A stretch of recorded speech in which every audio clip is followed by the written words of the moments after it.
اتشرف بسيادتك يا فندم. أنا حسين الزناتي مساعد رئيس تحرير الأهرام. حسين بيه، دي اول زياره يا فندم ولا زياره رقم كام؟ في الحقيقة دي أول زيارة لقناة السويس الجديدة، وتشرفت إن أنا جيت في نهاية إنشاء القناة. في الحقيقة النهاردة يعني الواحد مهما كانت مشاعره قبل ما يوصل لقناة السويس الجديدة ما كانش متخيل إن الوضع بهذه الروعة وهذه القدرة المصرية والإرادة المصرية اللي بتتجلى في وقت الأزمات وفي المشروعات الكبرى اللي بنتمنى إن شاء الله إنها يعني تكون بادرة مهمة في تعديل الأوضاع الاقتصادية والسياسية المحيطة بنا ومكانة مصر اللي بتستعيدها بشكل كبير إن شاء الله. كنت متوقع ما شاهدته يا استاذ سيدي؟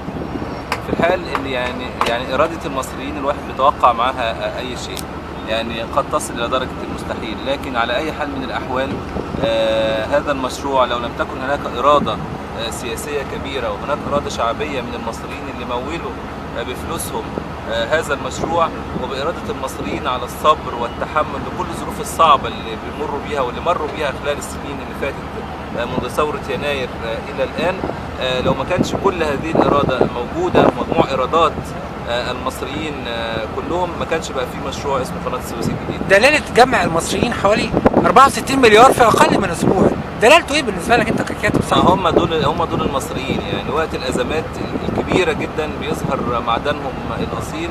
المصريين عاوزين إدارة حكيمة، إدارة وطنية لا تبيع الوطن بحفنة دولارات.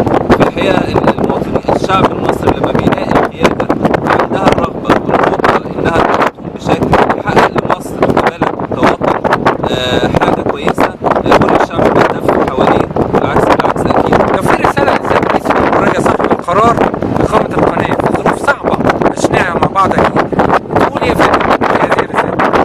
بنقول لسيادة الرئيس رئيس كل المصريين إن وعدت بهذا المشروع وأوفيت. بنقول لك إن من غير كل المصريين ما كانش ممكن المشروع ده يتم بخير. وبقول له كمان المصريين اتحملوا كتير جدا جدا عشان المشروع ده وغيره، ونتمنى إن أنت زي ما وعدتنا إن شاء الله اللي جاي يكون أفضل. وتحيا مصر. إن شاء الله.